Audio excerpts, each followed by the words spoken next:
अभी तक CFT किसकी पढ़ ली? ऑक्टाहेड्रल की मैंने एक्सप्लेन कर दी थी आपको। क्रिस्टल फील्ड कैसे फाइंड आउट करना है वो मैंने सारा आपको एक्सप्लेन कर दिया था। आज अपन जो ले रहे हैं वो ले रहे हैं स्क्वायर प्लेनर कॉम्प्लेक्स की, ठीक है ना। तो मैं हेडिंग डाल रहा हूं CFT for square planar complex, पर लिखे चलेंगे स्क्वायर प्लेनर कॉम्प्लेक्स, ठीक है ना। आज अपन डिस्कस करने वाले हैं स्क्वायर प्लेनर, तो समझे बहुत आराम से समझ आ जाएगी। देखो बेटा सुनो,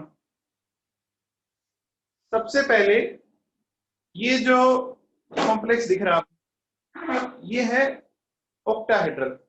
देखो ऑक्टाहेड्रल,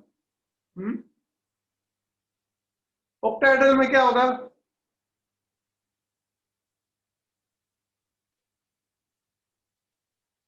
देखो ऑक्टाहेड्रल में टोटल 6 बॉन्ड लेंथ होगी, है ना। 1 2 3 4 5 एंड 6।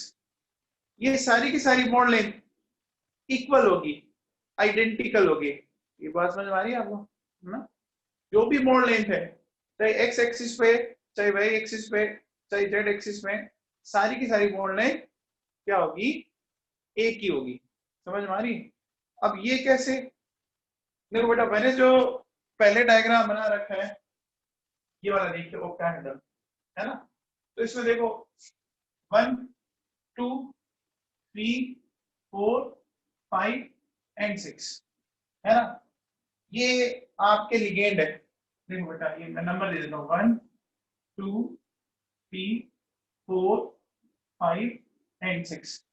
ये टोटल 6 लिगेंड है और सारों की मेटल लिगेंड की बॉन्ड लेंथ इक्वल है, ठीक है बेटा, है ना।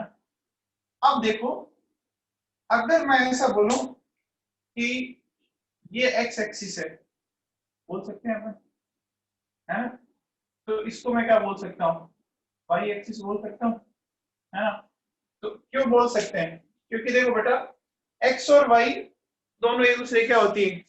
परपेंडिकुलर होती है 90 पर, है ना, होती है 90 पे। और ये वाला जो एंगल है इन दोनों के बीच में, वो क्या होगा? वो भी 90 का होगा, होगा बेटा। ये देखो इस तरह से अगर अपन बोले ये 90 का एंगल है, और ठीक इसके ऊपर जेड एक्सिस बोल सकते हैं। बोलो, एक्स वाई, और इसके ठीक ऊपर क्या बोल सकते हैं? जेड बोल सकते हैं। तो आप बताओ, ये एक्स है ये वाई है, तो अपन ऐसा बोल सकते हैं क्या? ये वाली एक्सिस जो ऊपर और नीचे है, तो अपन क्या बोल सकते हैं? जेड एक्सिस बोल सकते हैं क्या? पहले इतना समझ में आ गया? एक्स वाई जेड, बोलो, यहाँ तक कोई डाउट है क्या? देखो बेटा, ये आप इसको समझने की कोशिश करो, समझ में आ जाएगा। ये मान लीजिए एक्स एक्सिस है, ये वाला जो है, ठीक है। तो इसके जस्ट परपेंडिकुलर ये देखो, ये वाई एक्सिस है ना। ये और ये ध्यान दीजिए, ये अगर एक्स है तो ये वाई है, ठीक है। ये पूरा एक्स हो गया, ये पूरा वाई हो गया, ये पूरा जेड हो गया। ये समझ में आ गया? यहाँ तक कोई डाउट नहीं है? सारी बॉन्ड लेंथ देखो अभी एक ही जैसी है ना।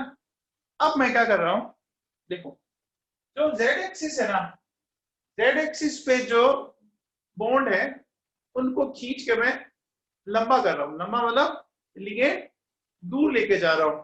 ध्यान दीजिए, देखिए ये जो जेड एक्सिस है इस पे जो लिगेंड है इनको खींच के मैं ऊपर और नीचे दूर लेके जा रहा हूं। देखो ये बेटा, ये रेगुलर क्या था? ऑक्टाहेड्रल। और अब यहाँ देखिए, यहाँ पे देखिए जो ये ऊपर वाला और नीचे वाला जो बॉन्ड है, ये देखो इसकी लेंथ जो है इससे ज्यादा है। चेक कर लीजिए, है कि नहीं है? ये वाला दिख रहा है आपको? बोलो। अब देखो जेड एक्सिस पे मैंने क्या किया? लिगेंड को दूर ले जा रहा हूं मैं, तो बॉन्ड लेंथ बढ़ा रहा हूं। क्या ये बात समझ में आ रही है? जेड एक्सिस पर लिगेंड को अपन दूर लेके जा रहे हैं, ठीक है। तो देखो जेड एक्सिस पे मैंने बॉन्ड लेंथ को बढ़ा दी, अब समझना बेटा, देखो जब ऑक्टाहेड्रल था तो आपने याद कीजिए ये CFT पढ़ी थी कि dz स्क्वायर और dx स्क्वायर वाई स्क्वायर की एनर्जी राइज हुई थी और इनकी एनर्जी डिक्रीज हुई थी कि नहीं हुई थी? याद है क्या ये? ऐसा क्यों हुआ था बच्चों? ये ऐसे ऑर्बिटल हैं जिनकी इलेक्ट्रॉन डेंसिटी एक्सिस के ठीक ऊपर थी, तो एक्सिस के ठीक ऊपर होने क्या होगा, लिगेंड का हेड टू हेड इंटरेक्शन होगा। तो ऑर्बिटल और लिगेंड का जब हेड टू हेड इंटरेक्शन होगा तो एनर्जी बढ़ेगी ड्यू टू रिपल्शन। ये बात सुनाई, ये वैसे मैं बता चुका हूं। अरे समझ में आया क्या? ये तो आता है, बोलो। ये पढ़ी हुई है। अब देख बेटा सुनो, हम ऑक्टाहेड्रल से हम टेट्रागोनल में जा रहे हैं। टेट्रागोनल का मतलब कि हमने जेड एक्सिस पर जो लिगेंड है उसको दूर लेके जा रहे हैं। तो जब दूर लेके जाओगे तो डिस्टेंस बढ़ गई तो रिपल्शन भी क्या होगा, कम होने लग जाएगा ना। बोलो, है ना? बोलो, सही है। तो अब देखो बेटा, यहां क्या हुआ, एक बार फिर स्प्लिटिंग हुई dz स्क्वायर और dx स्क्वायर वाई स्क्वायर में। क्या हुआ कि dz स्क्वायर वाला तो आ गया नीचे और dx स्क्वायर चला गया ऊपर। समझ में आ गया? देखो ये चला गया नीचे, ये आ गया ऊपर। क्योंकि dz स्क्वायर लिगेंड जा रहे हैं दूर तो रिपल्शन कम होगा, रिपल्शन कम होगा तो एनर्जी कम हो जाएगी, तो ये नीचे आ गया। देखो मैंने जेड स्क्वायर वाले को दूर नीचे लिया और एक्स और वाई वाले को ऊपर लिया। यहाँ आ जाओ, देखो जिस जिसमें जेड था dxz और dyz ये दोनों आ गए नीचे और एक्स और वाई वाला आ गया ऊपर। ध्यान दीजिए बच्चों, अपन ने क्या किया, कौन सी एक्सिस के लिगेंड को अपन दूर ले जा रहे हैं, जेड एक्सिस के। तो जेड एक्सिस पर रिपल्शन कम हो रहा है ना, तो उनकी एनर्जी कम हो जाएगी। एनर्जी कम, वो नीचे आएंगे। देखो बेटा, यहां जो ये dz स्क्वायर था, ठीक है, ये देखो पहले से नीचे आ गया और इधर देखो ये इन दोनों में, ये देखिए पिक्चर है एक्स जेड एंड है बेटा, x z and y z है ना, ये भी दोनों क्या आ गई, नीचे आ गई। इतना समझ में आया? यहां तक कोई डाउट है क्या?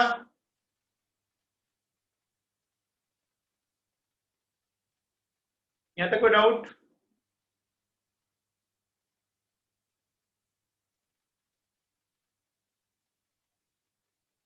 जेड एक्सिस पे अपन क्या कर रहे हैं, इलेक्ट्रॉन को दूर ले जा रहे हैं, है ना। लिगेंड जो था उनको अपन दूर ले गए। अब देखो हम दूर ले जाते बॉन्ड लेंथ को बढ़ाते बढ़ाते एक टाइम हमने क्या किया कि हमने ये लिगेंड हटा दिए तो अब सिर्फ देखो क्या बचा, ये सिर्फ स्क्वायर प्लेनर बचा कि नहीं बचा? ये सिर्फ क्या बचा बताओ, स्क्वायर प्लेनर बच गया ना। देखो ये सिर्फ ये स्क्वायर प्लेनर बच गया कि नहीं बच गया? अब जब ये स्क्वायर प्लेनर बचा, है ना, ये स्क्वायर प्लेनर, तो हुआ क्या इसके अंदर, चेक करो। देखो अब जेड एक्सिस में तो कोई लिगेंड आ नहीं रहा, तो और एनर्जी कम होगी। देखिए ये जो dz स्क्वायर पहले यहां था ये और नीचे चला गया, dxy था वो यहां आ गया ऊपर, ठीक है, और ये dx स्क्वायर वाई और ऊपर आ गया। अच्छा एक्स और वाई पे एनर्जी क्यों राइज हो रही है? क्योंकि लिगेंड कौन कौन से एक्सिस पर आ रहे हैं, एक्स और वाई पे आ रहे हैं ना, जेड पे तो नहीं आ रही। अरे समझ में आ रही है बात? बोलो, अरे बोलो। dx स्क्वायर वाई स्क्वायर की सबसे ज्यादा क्यों हुई? क्योंकि ये जो चारों लिगेंड हैं, इन चारों लिगेंड के सामने किस ऑर्बिटल के लोब होंगे, dx स्क्वायर वाई स्क्वायर के होंगे कि नहीं होंगे? बोलो, अरे पता है क्या? और ये 45 पे होंगे। अब देखो, ये बच्चे के दिमाग में आता है कि जब डी जेड स्क्वायर पर, हाँ, मतलब जेड एक्सिस अपने लिगेंड हटा दिए तो डी जेड स्क्वायर तो सबसे नीचे चला जाना चाहिए था, है ना। ये तो क्वेश्चन आ भी गया बच्चे का। बताओ, फिर भी डी जेड स्क्वायर अभी भी यहां पर है, क्यों है, कौन बताएगा?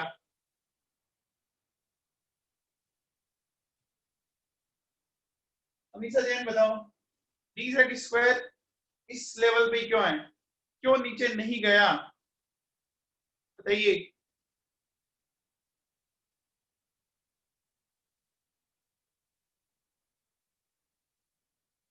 बोलो।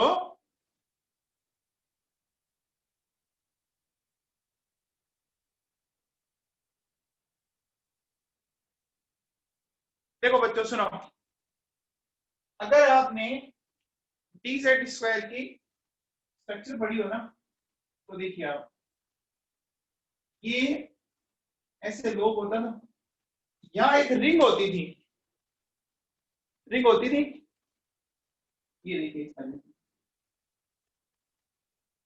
ये जो रिंग बना रहा हूं मैं,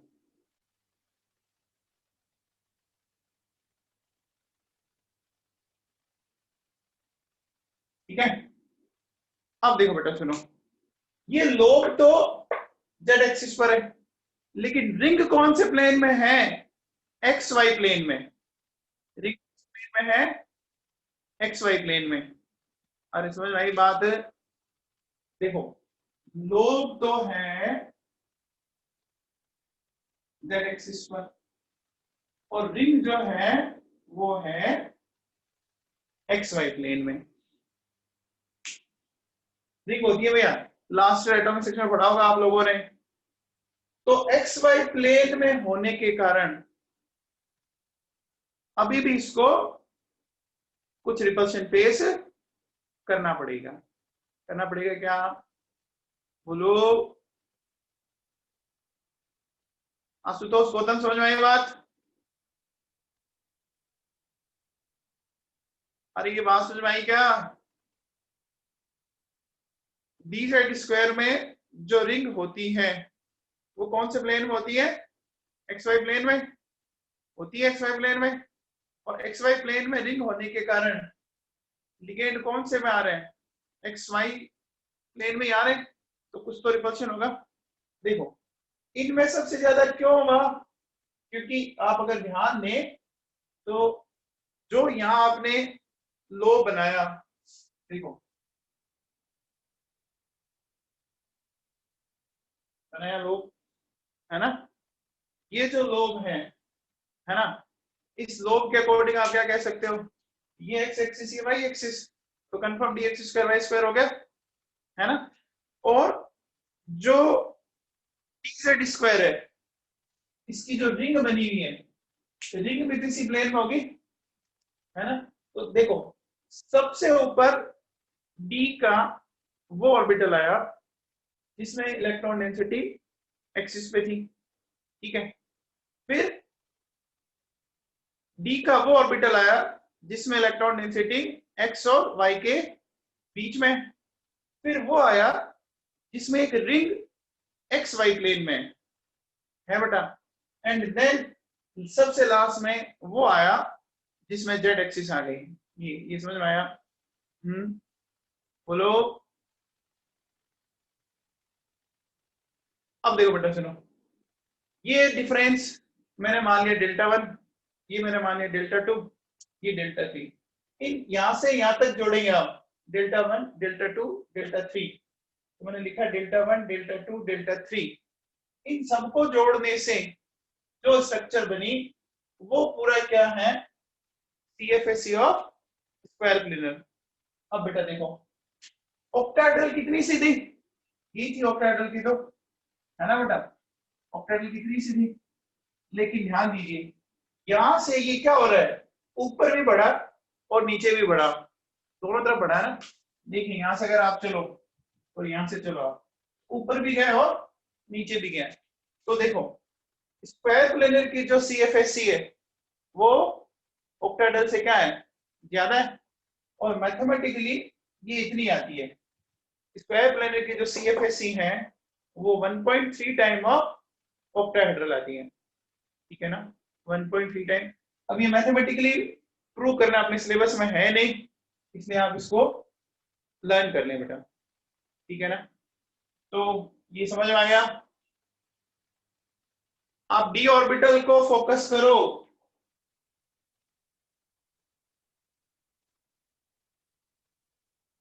ये डायग्राम नोट्स में है। मैं अब एक बार सिर्फ स्क्वायर प्लेनर लेके आपको एक्सप्लेन कर देता हूं। वापस देखो, चलो सबसे पहले बताओ, देखो जैसे मैंने ये ले लिया एक्स एक्सिस, ये वाई एक्सिस,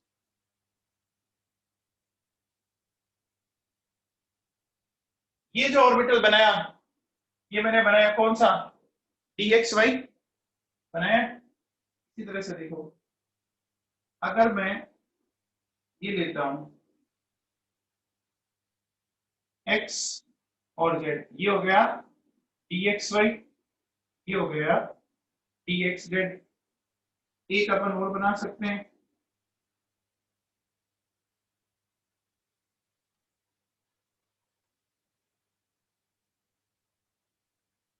dyz। ये कैसे है ऑर्बिटल है जिसमें इलेक्ट्रॉन डेंसिटी एक्सिस के बीच में है कि नहीं है बेटा। अब देखो फिर हमारे पास क्या आता है कि एक ऑर्बिटल ऐसा है जिसमें इलेक्ट्रॉन डेंसिटी एक्सिस के ठीक ऊपर है, ये एक्स और वाई, तो ये कौन सा हो गया d x square y square. And एक लास्ट में वो है आपका कौन सा, देखो ये जेड एक्सिस पर लोब है, ठीक है, और इसके चारों तरफ ये रिंग है।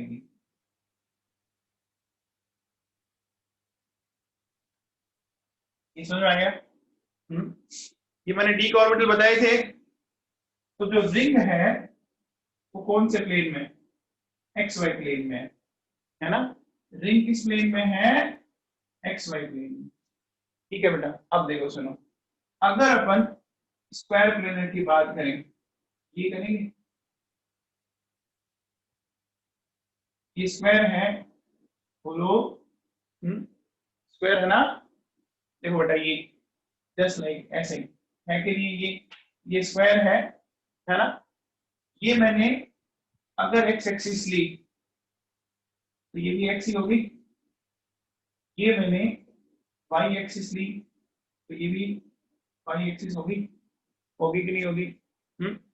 अब बताओ, ये दोनों के बीच एंगल 90 है। तो आप एक बात सोचिए कि ये जो मैंने लो बनाया है ना,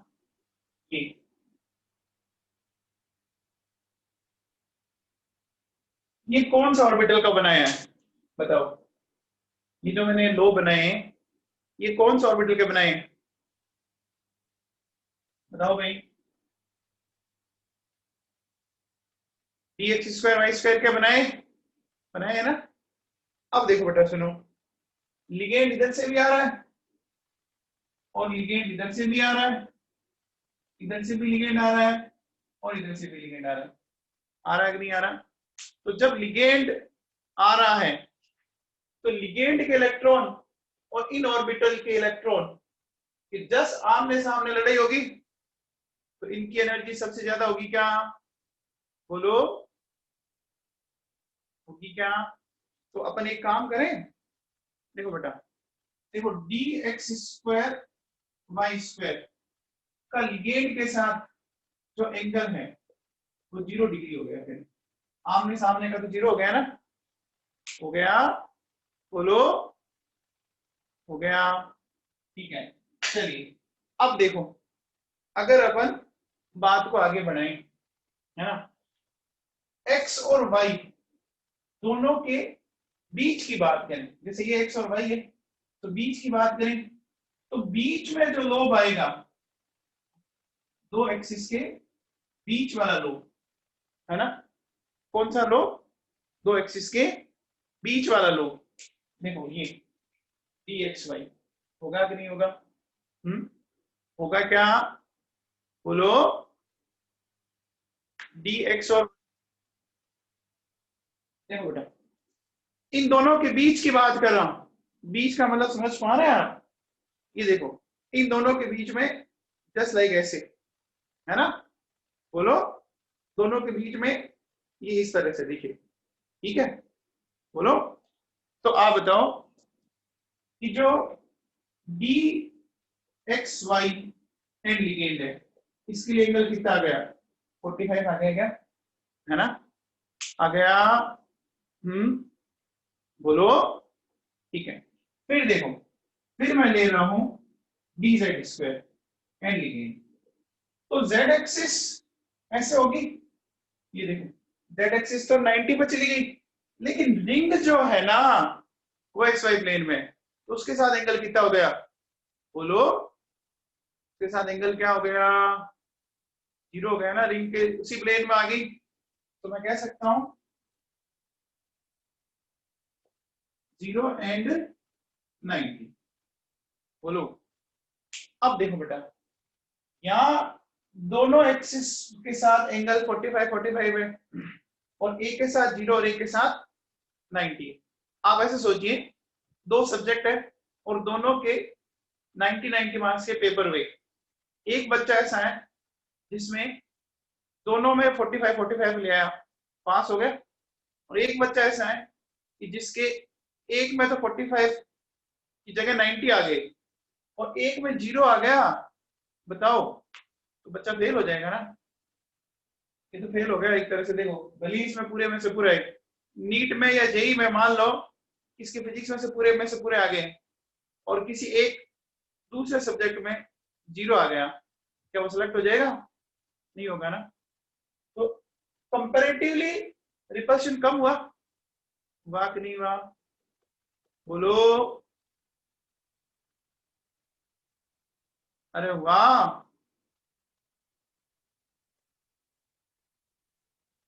समझ में आया क्या? ठीक है, और लास्ट देखो क्या बच गया, डी एक्स जेड और डी वाई जेड बच गया। तो डी एक्स जेड देखो ये इस तरह से, तो इनका जो लोब आएगा वो एक्स और जेड के बीच में आएगा ना। जेड ऐसा है, ये एक्स है, तो बोलो इस तरह से आएगा। तो क्या आएगा इसमें?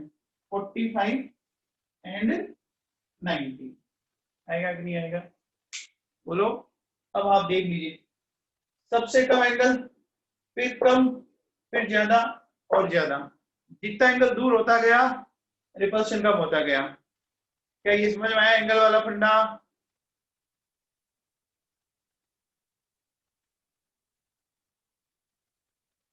अरे समझ में आ गया क्या?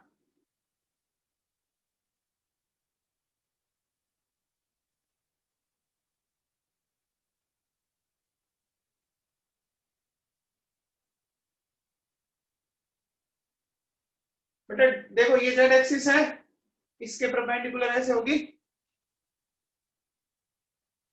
देखो ये स्क्वायर है ना, ये स्क्वायर देख लीजिए। इसके जेड एक्सिस पे मैंने ऊपर और नीचे ऐसे रखा, तो ये जेड एक्सिस पे लोब जा रहा है ना? ये देखो, ये जेड एक्सिस हो गया क्या? है ना?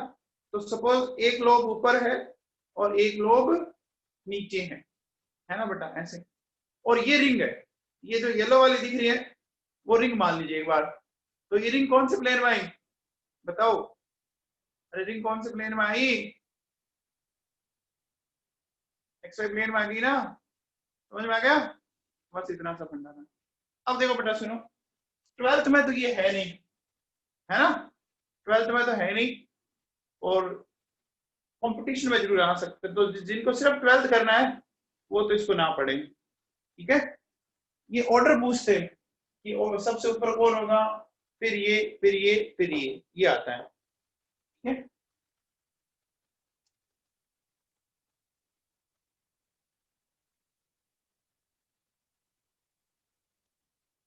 अब बेटा देखो सुनो, है ना?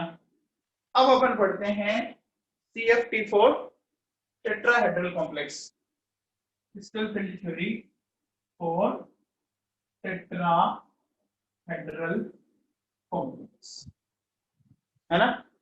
इसके लिए पढ़ रहे हैं, टेट्राहेड्रल के लिए। अच्छा बताओ, टेट्राहेड्रल में कितने लिगेंड होंगे? बताइए बच्चों। 4 होंगे। ठीक है, देखो बेटा, टेट्राहेड्रल को समझते हैं। देखिए,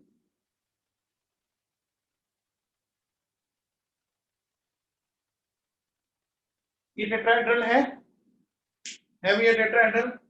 देखो ये एग्जैक्टली ये है कि नहीं है? ये देखिए आप, यही तो है टेट्राहेड्रल। क्या ये समझ में आ रहा है? देखिए ये टेट्राहेड्रल। अब देखो, इस टेट्राहेड्रल को अज्यूम कैसे करते हैं वो मैं आपको समझाता हूं, कोशिश करना थोड़ी ढंग से। देखो बेटा सुनो, हमने एक क्यूब बनाया, ये देखो ये क्यूब। बहुत ध्यान से सुना बेटा, थोड़ा कंसंट्रेट करें अपने आप को।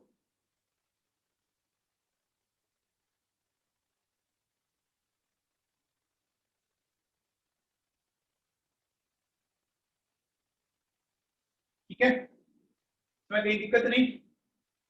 आप बताओ, क्यूब में टोटल कॉर्नर कितने होते हैं? अरे आप अभी रूम में बैठे होंगे ना, तो कॉर्नर काउंट कर लो, 8 होते हैं। देखो 1 2 3 4 5 6 7 8 कॉर्नर होते हैं। और हमें बनाना टेट्राहेड्रल है, हमें तो कितने कॉर्नर यूज लेने हैं? 8 लेने हैं या 50% लेने हैं? 50% लेने ना, 4 ही लेने, है ना बेटा? समझ में आ रही है बात? क्यूब में होते 8 कॉर्नर हैं, हमें 4 ही यूज लेने हैं। अब वो यूज लेने कैसे हैं वो समझ लीजिए। देखो जैसे सपोज मैंने क्या किया, एक लिगेंड यहां रखा इस जगह, तो एक में यहां रखूंगा, मतलब ऑल्टरनेट रखना है। देखो यहां रखा तो ये खाली, ये इस तरह से। अब ठीक इसके नीचे वाले पे नहीं, यहां रखी इस तरह। टोटल 8 में से 4 पे रखा, और वो भी ऑल्टरनेट। ऑल्टरनेट का मतलब एक भरा हुआ है ना, तो अगला खाली है। देखो यहां लिगेंड आ गया, तो अगला खाली, फिर भरा हुआ, फिर खाली, फिर भरा हुआ, फिर खाली, फिर भरा हुआ। ये समझ में आया? बोलो। तो हमने कहाँ कहाँ रखे? 4 जगह रखे, ठीक है। अब देखो सेंटर पे मान लीजिए ये आपका सेंट्रल मेटल एटम है, ठीक है। इस सेंट्रल मेटल एटम को इन दोनों से मिलाते हैं। देखो कैसे मिलाएंगे, ध्यान दीजिए। ये नीचे वाले से मिल रहा है,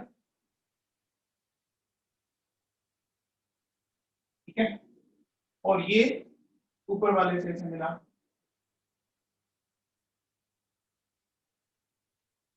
ठीक है।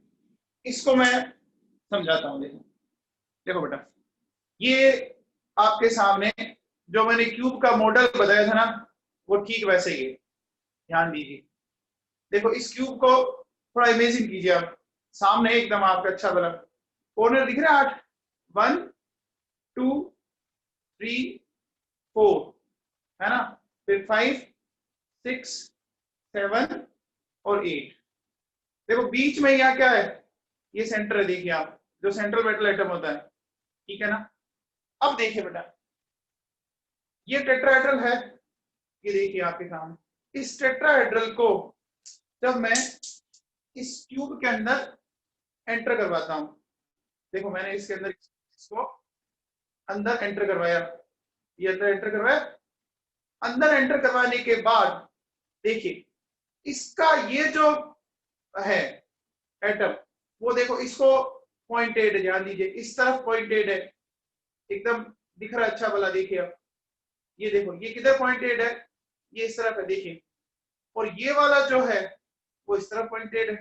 देखो बेटा, ये जो दो हैं, ये दो, ये जो मैंने हाथ में पकड़ रखे हैं, वो देखिए कहाँ जा रहे हैं, ध्यान दीजिए। मैं इसके अंदर डाल रहा हूं, तो ये ऐसे जा रहे हैं क्या, आमने सामने जा रहा है।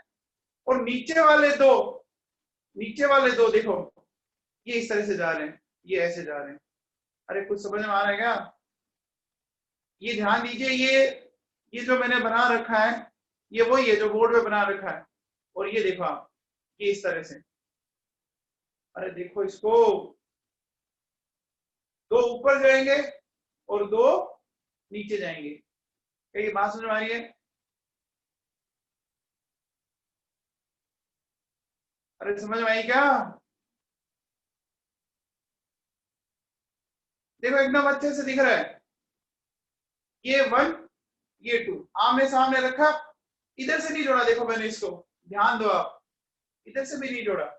ये इस साइड नीचे से जुड़ा हुआ है और इस साइड नीचे से जुड़ा हुआ है, जुड़े हुए चार जगह से हैं। आठों से नहीं जोड़ा मैंने, चार जगह से जोड़ा है, वन टू। ये देखो इधर से ये नहीं जुड़ा हुआ है, चेक करो, ये नहीं जुड़ा हुआ और इधर से भी नहीं जुड़ा हुआ, ठीक इसके नीचे और इधर भी नीचे जुड़ा हुआ है। जुड़ा हुआ है क्या? देख लो बच्चों। अब देखो बताओ, एक बात बताओ, ये जो एंगल है, बताओ ये वाला एंगल, ये क्या होगा? कौन बताएगा? ये एंगल, ये जो आमने सामने जुड़े हुए हैं, ये एंगल क्या होगा? वेरी गुड, ये आपका होगा टेट्राहेड्रल एंगल होगा ना। देखो बेटा सुनो, मैं ये एंगल की बात कर रहा हूं, इन दोनों के बीच की। तो इन दोनों के बीच का मतलब समझ आ रहा है? ये ऐसा कह रहा है, देखो ये वाले दो ऊपर। तो बताओ ये टेट्राहेड्रल एंगल है कि नहीं है? और टेट्राहेड्रल एंगल कितना होता है? 109 डिग्री 28 मिनट। एक बार मैं उसको क्या करता हूं, थोड़ा 110 मान लेता हूं कैलकुलेशन इजी करने के लिए, ठीक है ना। तो ये एंगल 110 मान लिया मैंने, है ना, होता 109 है, मैंने एक बार 110 मान लिया, है ना। तो आप इसको ऐसे सोचो, देखो एक बार मैं डायग्राम बनाता हूं और बात को आगे बढ़ाते हैं अपन। देखिए हमने अभी तक क्या कर रखा है, ये इस तरह से, देखो ये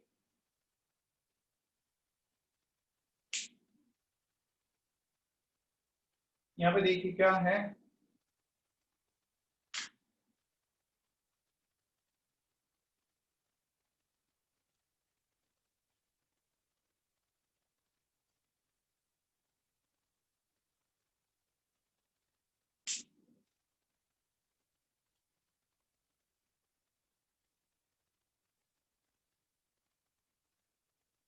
ये कुछ इस तरह की पिक्चर है जो आपको दिख रही है, वो मैंने बाहर निकाल दी। अब बताओ ये जो मीथेन का मॉलिक्यूल है, देखो बेटा ये दिख रहा है अच्छा भला, देखो ये जो दो है, दिख रहा है ये दो, ये देखो ये ठीक वैसे ही दिख रहा है। और ये वाला बॉन्ड कहाँ जाएगा? अंदर। और ये वाला कहाँ आएगा? बाहर आएगा ना, ठीक है। आप बताओ, ये अगर एंगल, एक बार मैं 110 बोल देता हूँ, कितना बोल दिया मैंने? 110 बोल दिया, बोल सकते हैं, इसमें कोई डाउट नहीं है क्या? बोल सकते हैं। अब बताओ, अब बताइए, अगर इस क्यूब में मैं ऐसा बोलूं, देखो आपके सामने ध्यान से सुनना मेरी बात को, ऐसा मान लीजिए ये एक्स एक्सिस है, बोल सकते हैं ना। आप जिस रूम में बैठे हो, है ना, तो आपके आमने सामने जो फेस है उसको एक्स मान लो, फिर इसके परपेंडिकुलर उसको मान लो वाई, और ऊपर और नीचे जेड मान लो। मान सकते हैं क्या? देखो ये मैंने एक्स मान लिया, है ना, ठीक है, इसके परपेंडिकुलर इस तरफ वाई मान लिया और इसके ऊपर मैंने जेड मान लिया। अरे ऐसा मान सकते हैं क्या?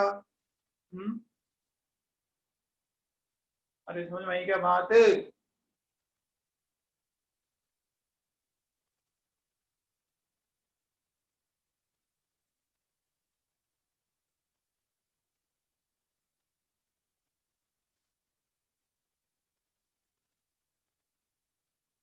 देखो ये तीनों एक्सिस को एक्सप्लेन करने के लिए मैंने लिया है, ठीक है ना।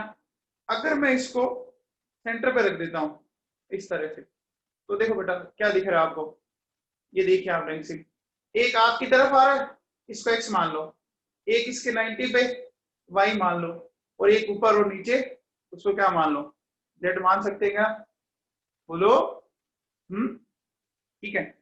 तो आप बताओ, देखो अपन ये कह सकते हैं, देखो ये दो मार्कर दिख रहे हैं, है ना, और फिर एक मैंने इस तरह से ले लिया। बेटा थोड़ा ध्यान देना, ये देखिए 3 मार्कर हो गए मेरे पास, है ना, तो इसको x मान लो, इसको y मान लो, और इसको z मान लो।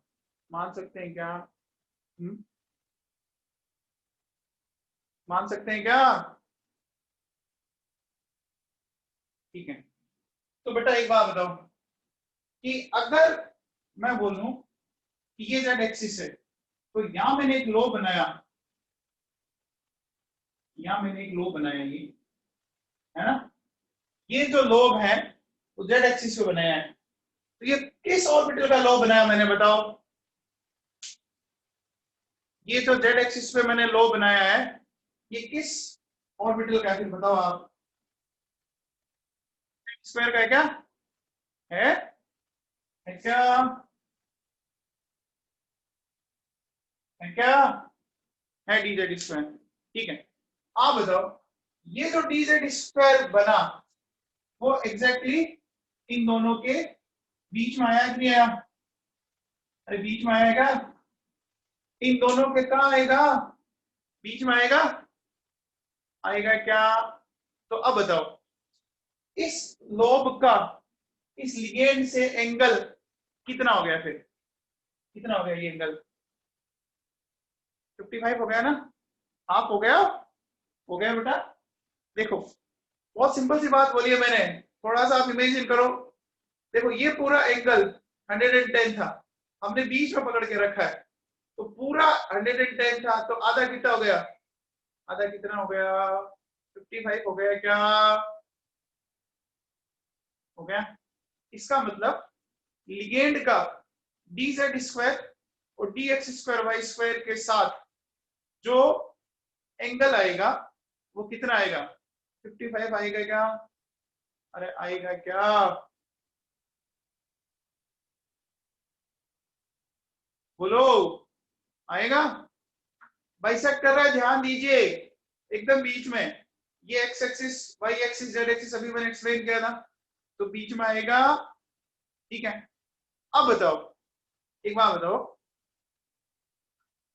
हम कह रहे हैं कि ये दो मार्कर है, देखो दो मार्कर दिख रहे हैं आपको, ये है ना, इसको आप x मान लो, इसको y मान लो, और एक मार्कर मैंने ठीक बीच में पकड़ के रखा, तो ये जो मार्कर है वो किन ऑर्बिटल के लोब को दिखाएगा? बताओ बेटा, जो दोनों के बीच में है, जो दोनों के बीच में अलग अलग दिखाएगा, dxy, dxz, dyz दिखाएगा ना? अब बताओ ये जो है ना वो कहां टच करेगा? अगर आप थोड़ा सा दिमाग लगाओ तो बेटा देखो ये यहां टच करेगा, ये एग्जैक्टली इसको यहां टच करेगा, एकदम बीच में करेगा कि नहीं करेगा? देखो ये तो था एकदम ऊपर बीच में, और ये जो मैं दिखा रहा हूं देखो ये इसको यहाँ पे टच कर रहा है। अरे कर रहा है, दिख रहा है क्या? बोलो, दोनों एक्सिस के बीच में, तो बीच में हो गया ना ये, देखो ये बीच में, ये यहाँ पे टच कर रहा है, देखिए समझ में आया क्या?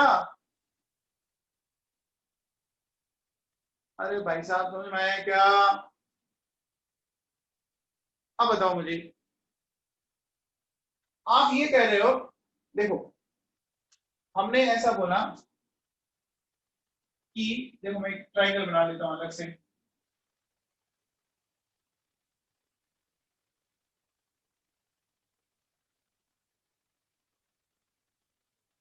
ये कुछ इस तरह से था, देखो ये पूरा जो एंगल आपने लिया था वो कितना लिया था? 110, 110 का आपने कितना किया था? हाफ किया था, है ना, वो आ गया था 55, तो dx स्क्वायर वाई स्क्वायर और dz स्क्वायर का एंगल तो कितना आया था? बोलो 55 आ गया। तो बाकी dxy dxz और dyz का एंगल बताओ कितना आएगा, कौन बताएगा कितना आएगा? अरे बेटा 35 आएगा ना। वो तो 55 तो किसका बताया हमने, 55 किसका बताया था, 55 किसका बताया था, dz स्क्वायर और dx स्क्वायर वाई स्क्वायर का। अब मैं पूछ रहा हूं dxy dxz और dyz, बोलो कितना आएगा? अरे थोड़ा ध्यान दो। देखो ये जो है ये हमारा मिड पॉइंट पर है और ये इस तरह से। बेटा ये ढंग से समझ लेना क्योंकि आपके काम आएगा ये। देखो ये दिख रहा है आपको, मैंने एनसीईआरटी में दिया हुआ है, 12th में आएगा। तो ये तो टेट्राहेड्रल के बीच में था, तो ये एंगल कितना हो गया, बोलो कितना हो गया? ये टेट्राहेड्रल के बीच में था, ये तो हो गया 55। अब ये दोनों आपस में देखो क्या है, 90 पर है। तो इस 55 को 90 में से माइनस करोगे तो कितना आएगा, 35 आएगा ना यार, बोलो। अरे समझ पा रहे हो क्या, 35 ही हुआ ना एंगल। कई बच्चे तो हाफ कर रहे हैं। पुलकित जसूजा समझ में आएगा, पुलकित जसूजा वापिस सुन लो। देखो बेटा एक बार इनको देखो, ये देखो ये दिख रहा है आपको, ये टेट्राहेड्रल एंगल था, ये 110 था, ठीक है, मैंने मिड पे रखा तो 110 के मिड पॉइंट पे 55 हो गया, है ना। यानी अभी ये वाला एंगल 55 है। अब इसके परपेंडिकुलर एक्सिस के बीच में, तो बेटा ये पूरा एंगल यहां से यहां तक तो 90 हुआ ना। देखो यहां से यहां ये क्या है, 90 है, और वो बीच में ऐसे जा रहा था, जा रहा था नहीं जा रहा था। देखो मैं ऐसे पकड़ लेता हूँ एक बात, सिर्फ ये ऐसे ले लिया मैंने, ठीक है।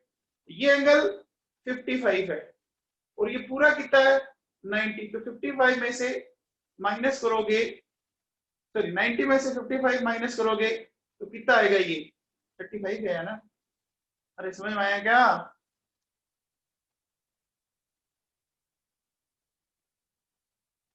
आ गया समझ में, बोलो। ठीक है चलिए, तो इस डायग्राम को अपन बनाते हैं, इसकी सीएफएससी कैसे आएगी।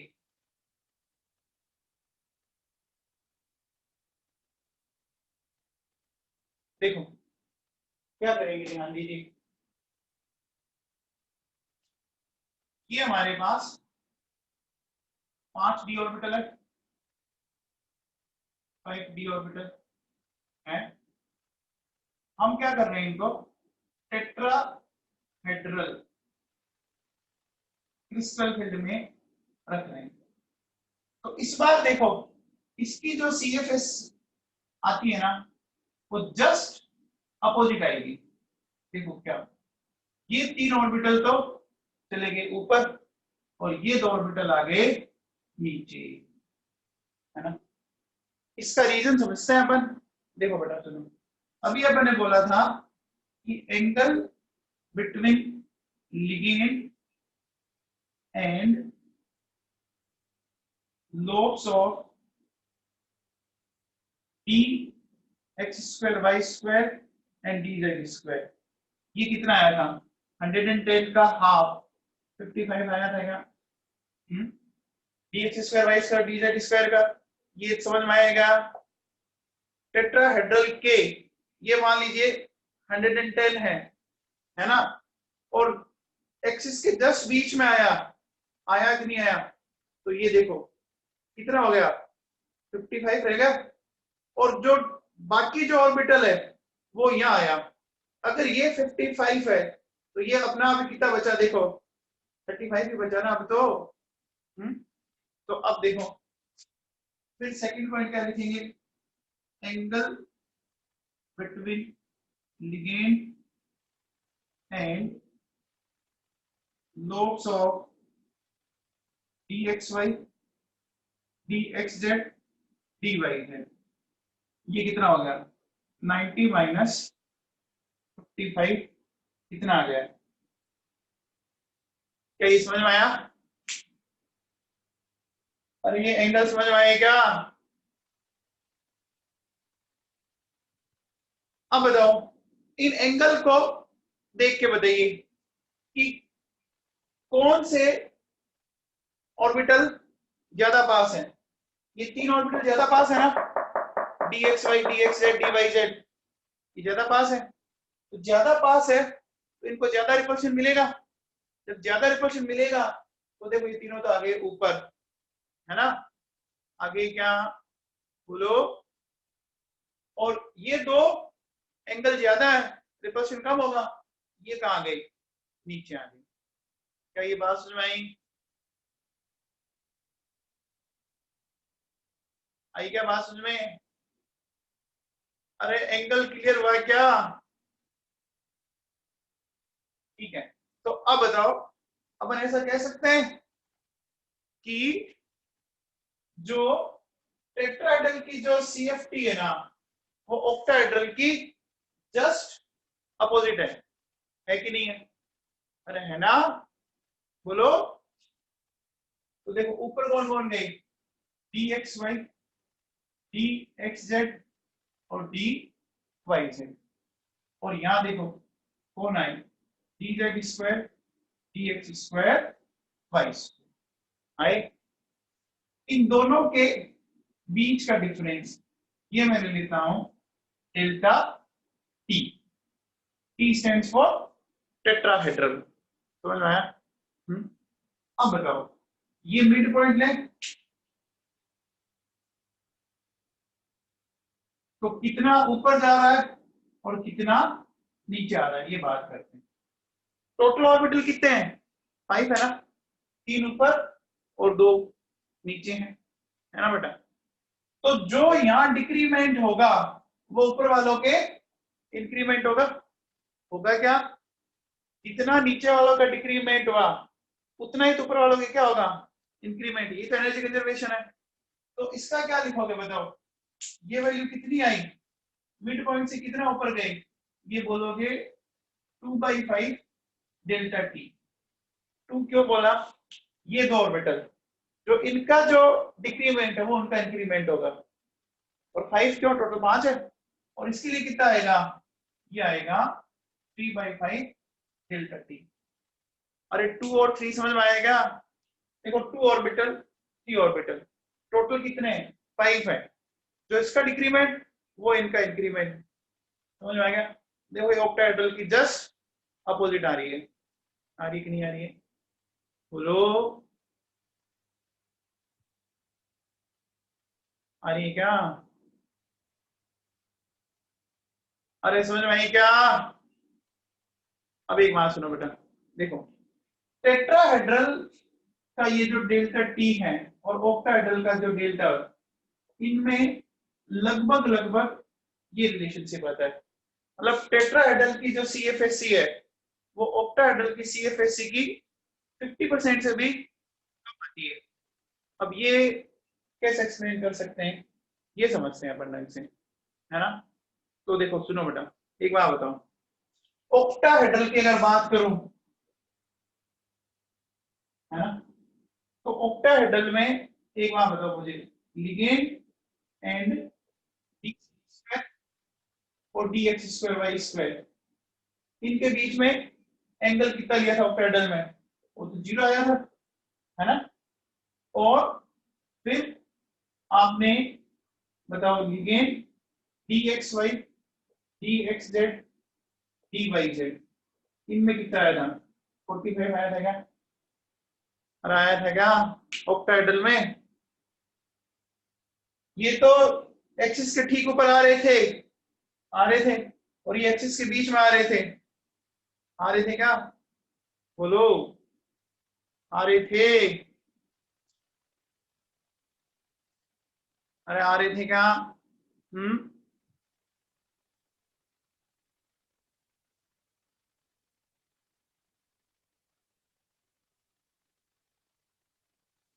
देखो बेटा सुनो, ये जो मेरे पास है, ये एक्स एक्सिस, ये वाई एक्सिस और ये जेड एक्सिस, ठीक है। तो एक्सिस के ठीक ऊपर आ गए 0 और ये एक्सिस के बीच में है तो कितना हो गया 45 हो गया ना। देखो बेटा एक्सिस के बीच में 45 हो गया ना। तो आप मुझे एक बात बताओ कि इन दोनों का डिफरेंस कितना आया, बताओ। 45 हो गया डिफरेंस में, ये डिफरेंस कितने हो गया 45 हो गया क्या इन दोनों के एंगल में 0 और 45 हो गया। और इन दोनों के एंगल में बताओ कितना हो गया 20 का हो गया क्या 55 और 35 20 का हो गया क्या बोलो आप बताओ। डिफरेंस ऑफ 45 था तो आपने बोला डेल्टा ओ आया, तो 1 पे कितना आएगा ये आएगा। तो 20 जब डिफरेंस पे कितना आएगा तो सोल्व कर सकते हैं। ये देखो कितनी बार चला गया 4 टाइम, ये चला गया 9 टाइम, कितना आ गया 4/9 डेल्टा आ गया। तो जो टेट्राहेड्रल की जो CFS है ना वो ऑक्टाहेड्रल की CFSC की 50% से भी क्या हो गई कम हो गई ना। अरे समझ में आ रहा है क्या, समझ में आया।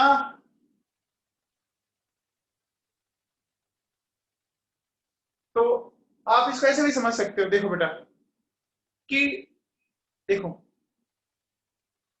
ऑक्टाहेड्रल में 6 लिगेंड होते हैं और टेट्राहेड्रल में 4 लिगेंड है कि नहीं है बेटा। ऑक्टाहेड्रल में 6, टेट्राहेड्रल में 4, एक तो लिगेंड कम है। अच्छा टेट्राहेड्रल में ऐसा कोई भी लिगेंड नहीं है या ऐसा कोई डी ऑर्बिटल नहीं है जिनके बीच का एंगल 0 आ जाए। 55 और 35 आ रहा है जब यहाँ 0 आ रहा है, यानी कोई भी डी ऑर्बिटल और लिगेंड आमने सामने नहीं है ना। एक तो लिगेंड कम, यहाँ क्या थे ऑक्टाहेड्रल में dz² और dx²y² के जो लोब हैं वो क्या है लिगेंड के एकदम आमने सामने थे, 0 था, यहाँ 0 नहीं है, चेक करो। तो एक तो लिगेंड कम और कोई भी आमने सामने नहीं है, तो 2/3 इसके कारण भी ऐसे ले लो 4/6 इसके कारण और कम हुआ। ओवरऑल देखो कितना कम हो गया आपका, चेक कर लो 2/3 कितना आ गई 4/9। ये मैंने एंगल से समझा दिया, अरे समझ में आया क्या।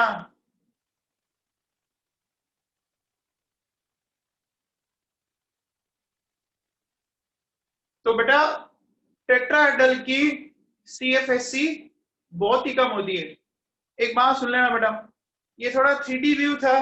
अब आप जिस रूम में बैठे हो ना उस रूम के अकॉर्डिंग एज्यूम करो, रूम का कोई भी एक कॉर्नर पकड़ लो, कोई भी एक कॉर्नर जो आपको दिख रहा है उस कॉर्नर पर एक लिगेंड रख लो। टोटल 8 कॉर्नर है जिस रूम में आप बैठे हो, उस कॉर्नर पे एक लिगेंड रखो, जस्ट उसके सामने उधर इस तरह से रखो आप, ऐसे है ना, समझ में आ गया मामला, इस तरह से एक इधर और एक इधर। फिर इसके नीचे वाले पर नहीं रखना और इधर भी ठीक उसके नीचे वाला नहीं रखना, अपोजिट रखना है नीचे वाला में, एक इधर और एक इस तरफ। अरे समझ में आने के बाद देखो ये तो ऐसे जाएगा इस तरह से, अगर आप रूम को ज्यूम कर पा रहे हो तो एक ऊपर और ऐसे जा रहा है, ठीक है। और बचे हुए जो 2 है वो देखो ऐसे आएगा, इस तरह से आएगा, ऐसे आएगा, आएगा कि नहीं आएगा। अरे समझ में आया। ये एंगल 110 बीच में आएगा लोब 55 और वो इन दोनों के बीच में आएगा तो कितना आ गया 35। तो बेटा टेट्राहेड्रल की CFSC ऑक्टाहेड्रल के कंपैरिजन में बहुत ही कम आती है। क्या ये बात समझ में आ गई, क्यों कम आती है। एक तो लिगेंड कम है और कोई भी लिगेंड और कोई भी डी ऑर्बिटल एकदम आमने सामने नहीं है, ठीक है। कल करते हैं आगे डिस्कस।